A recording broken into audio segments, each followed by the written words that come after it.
All right, so welcome back to another episode of Finding Your Way with Lori and Tonya. We are super excited you're here today. Listen, if you are a first-time listener, I promise there's no coincidences. We don't believe in that. You found us for a reason, and there is something in today's show for you. And if you're a return listener, thank you so much. Thank you for being here. We ask that if you like this, if this resonates, share it with others. You know, our sole purpose and mission of this podcast is just to really bring information, tools, tricks, things that we have done over the years to change our lives for the better and in a more positive light and live better, to bring those things to you without you having to go mine for them and search for them like we did for so long. And today's episode is just that. It really is just a reminder. It's a reminder about the basics, and about how do we stay the course when we are, now that everything's opening back up and we're with people that maybe aren't practicing positivity and mindset like we are. How do we still engage with those people because we love them, because we have to, because it's a work function, because it's, a group of friend dinner function, but how do we engage and still enjoy ourselves, but also stay the course and protect ourselves from some of that as well? Yeah, it's so easy when we're isolated, right? There's so easy when we've got so much control over who we spend time with or what we're listening to, what, conversations we're having. It's easier. It's just a lot more simple to stay in a positive mindset. You can reframe your thoughts really easily and that kind of thing. But when we start spending time with others, even like in big gatherings and stuff, now that we're able to do that, you overhear conversations, you maybe meet new people and that kind of thing. And not everybody's on a growth mindset path. There are still plenty of people in this world that have this scarcity mindset, and like their view on the world is just very different than everything's working out for me, right? And so if we're over here trying to practice that, everything's working in my favor, and like doing all the practices every day to back that up, right? And to think about things in a way where it's like, even if it's something that's bad or that you don't think is desirable, you can still see the silver lining in it, right? When you have a growth mindset, positive mindset. But there are people that don't think that way, and those people used to be us. They used to be us. And so it is thinking about, now that we're around more people, especially summertime's coming up, we're going to try to do more stuff with more people and that kind of thing. So how do we keep up the good fight of staying positive, even though we may be in situations where it's not so positive, and it's, either negative from an angry standpoint, fearful. There's some people that are very fearful and not sure what's coming next and are scared about that. Even just negative Nancy, yeah. Right? And so we can't control all those situations, but there are some things that we can do to make sure we stay on the path that we want to stay on. Right. And a lot of times it's simple stuff, like maybe we're at a work function, maybe we're at a family function, and the conversation starts going, or even maybe you're one-on-one with someone you love and care about, but they're just not at your same level of thought, right? Your thought processes and your thought patterns and that positive mindset. And so, I've found myself in positions like that where even recently I've had to kind of remember, okay, I can't take this conversation personally. This is not about me. And the person is not appreciating me trying to turn their talk into positive, or to try to shine some light on what they're telling me. What they're telling me, they don't see a way out. And so I'm famous for reframing for people and trying to show them the positive in there. And some people don't want that. Mm-hmm. Now, those are not normally the people I'm with day in and day out, right? I can do it for Lori. She does it for me. I do it for my significant other. He does it for me. I do it for my children. But there are people that when you start doing that, take offense because they like the drama. They like the confrontation. They are on the search for that because that's how they live. You can't necessarily change people. What you can do is live that way and still live that way around them and still use the way that you are and your language and your conversation, and then not engage. And so what I find is, if I try to do that a little bit and the person is even more combative or just is not responding at all, I just change the subject, right? I say, gosh, I'm sorry you had that experience, and start talking about, like, I noticed you're so good at so and so. Gosh, you're great at decorating. Like I have learned to stop trying to fix people who don't want to be fixed. If they're going to get anything from me, it needs to be them thinking, gosh, I might want a little bit more what she has, but not me pushing it on them, which again, I have been famous for doing and have realized that didn't work either. But I think when you get there, you can't just walk away sometimes. So steering the conversation differently, letting them have their say, but putting on your shield so you're not absorbing that energy. It's not always easy. And especially now as we begin to spend more and more time with people kind of outside of our normal day to day, because we can again, there are some practices that definitely come into play that can help. Yeah, I think not engaging is a good, because typically, even though there are people that are looking for drama, they thrive in that conflict. They want to have the comeback, and they want to needle you a little bit. There are people like that. The best way to deal with people like that is to not engage, not give it back to them, because that's what they're looking for. That's what they're thriving on. And so if you're not giving that back, and it can be difficult because they are masters, right? They're masters at the drama and the conflict and that kind of thing. But also, it's, even if you're not saying it out loud to them, you can still have conversations in your own mind about, reframing it for yourself. Like you're saying, it's not about us. It's typically just the way they approach life and the way they see things. And just because they see it that way does not mean that you have to. You can have a different way to perceive things, and that's okay. And you don't have to argue with them about it. You can just make a note to yourself, yeah, I don't, like, in my mind, I don't believe that. That's not the way I look at it, but not having to say it out loud to anybody, or anything like that. I know we've talked in the past about removing yourself from the situation if you can, even if it's just to go to the bathroom or take a walk, and sometimes that is necessary just to get your thoughts together so you don't go down the road that they want to lead you down, right?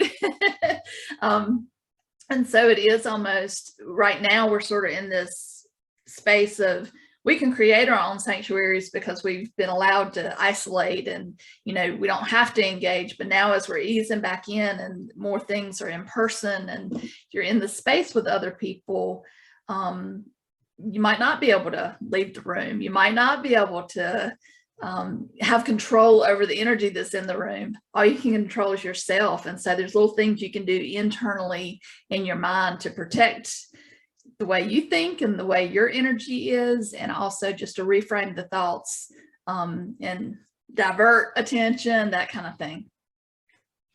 Yeah, and I think that it's like working the muscle. We talk about it all the time, but reframing it in your mind and maybe even not saying it out loud, removing yourself, all those things are absolute key. And remember that you're not here to fix other people. I think that was probably my toughest lesson, and still is in some ways.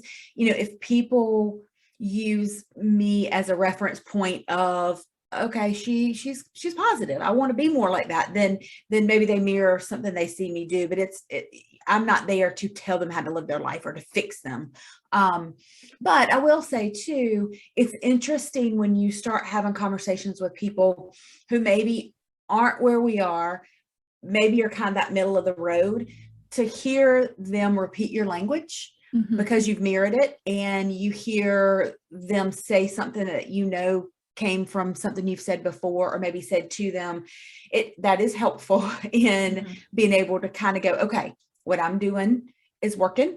And it makes being in that situation a little more tolerable, because even if it isn't that group of people that you've helped, or just by being you, you see somebody else kind of coming along a little bit. So it makes you being okay and positive, even in a situation that might not be, a little more tolerable, because it doesn't mean you don't be yourself either. You don't have to engage in that talk or that negativity. But just remember, the way you present yourself, even in that negative place with others, when you present yourself still in the positive and working towards what you're trying to do and be, somebody's watching. Somebody is getting the energy from you. Somebody notices, whether they ever say it or not, and you'll hear it maybe in a year in their language, or you might not ever see them again, but maybe they went away and made somebody else's day, or are creating language around what they've heard you say. So just know that staying yourself and positive and in those situations really is beneficial for others around you who watch you as it is for you. Yeah, one of the greatest teachers is being an example and a model for others, right? It's not about what we tell you to do, it's watch what we embody and what we've actually practiced on a daily basis. And if you think back to how you've learned lessons in life, you can probably find multiple examples of that, where it's just being around somebody and you learn how to be a certain way, whether that's joyful or helpful or whatever you're learning from others, just by them being that, right? Not that they've had to tell you, okay, this is how you, it's not a 5-step guide. It's more, one of the best ways we can teach others is to model the behavior. And I agree with you. I think more often than not, people are watching and are observing, and whether they consciously know it or not, they are seeing. And so that's the important thing about staying there. It's not just for your own mindset, but also, you can't, to truly have a positive mindset, you might slip sometimes, but you don't ever go to the dark side, right? You don't ever jump right into the conflict and get riled up and all that, because it doesn't serve you. And it really doesn't model that behavior of who you are, as a positive, very thoughtful and growth mindset person. Well, and I'll say there's been some circumstance and some situations recently for me where I would have in the past Tonya, would have jumped on board to defend myself, or to say, I can't believe, or to, this situation, I didn't do anything wrong or whatever. And it felt really good to kind of be able to say, gosh, I'm sorry that person felt that way, or gosh, I'm sorry that they perceived something in that I did or didn't do, or my group did, gosh, I hate that for them. Mm-hmm. And then I literally remembered that it's not about me, right? I mean, their response to something has nothing really to do with me. It is everything to do with them. And not having that negative retaliation felt really good and feels really good. Doesn't mean I don't go, and then I go, you know what? Not about me. And it's okay. And I am okay. And I'm not upset with them. I'm not mad. I don't feel the need to make you feel bad or call you out. I just am going to let it go. And I'm really sorry that they feel like that, because I have nothing to do with me. And gosh, that's growth for me. I'm like, well, and I think sometimes it is therapeutic in a way to get it out, like get out how you're feeling, that feeling, even if it's just, saying to somebody, hey, I just need to tell you this. I'm not looking for a solution. I just need to tell you, just to get it out. And then you can move on and let it go and be done with it. Whereas sometimes if we keep it inside, we stew on it and we replay it over and over and over, like you and I both used to do. We were notorious of like just replaying it over and over and over. And it just gets you ramped up and angry and emotional about something that really, if you just said it out loud, gotten it off your plate, and freed up space in your mind for something else, you could have moved past it a little bit faster. Right. Well, and I'll say that there was a circumstance recently where I had to make a phone call and say, listen, I don't want you to be upset with me. I just want to tell you something. And this hurt my feelings. This is how it made me feel. This isn't right. But I don't want to talk more than a couple of seconds about it. I don't want this to drag out. I've already forgiven the person. I'm over it. I just got to get it out so I don't continue to replay it, and then I'm done. And I was surprised because the person on the other end wanted to help me, like they wanted to be on my side. And I was like, no, I love you. And I just wanted to tell you because I just needed to get it out and I knew you would understand. I appreciate you listening to me, but I don't want to hash it out and rehash it. I don't want to talk through it. This happened. It sucked. But and they were like, okay, well, you're right. And I think I needed a little validation. But I also did not need to rehash it all because again, all you're doing is rehashing the negative. And once I did that, I really was able to let it go. And I was like, Mhm. okay, I'm over it. And I was over it. Again, that's growth too, because how many times in the past would we have stayed focused on it? And what we know with manifestation is what we focus on grows. And so we were doing it to ourselves, like bringing that hurt energy, that anger, that nasty negative feeling to ourselves because we told everybody in their vicinity how we had been done wrong and all that. But then what you're doing now, that example, is not only have you done that for yourself and moved on and had a much more pleasant day, I'm sure, but you also again modeled that for whoever you were on the phone with, right? Where they go, oh, well, I guess we don't have to talk for 15 minutes and beat it to death, right? We can just talk about it That's for a right. little blip of time and let it go and move on to better things, right? That's right.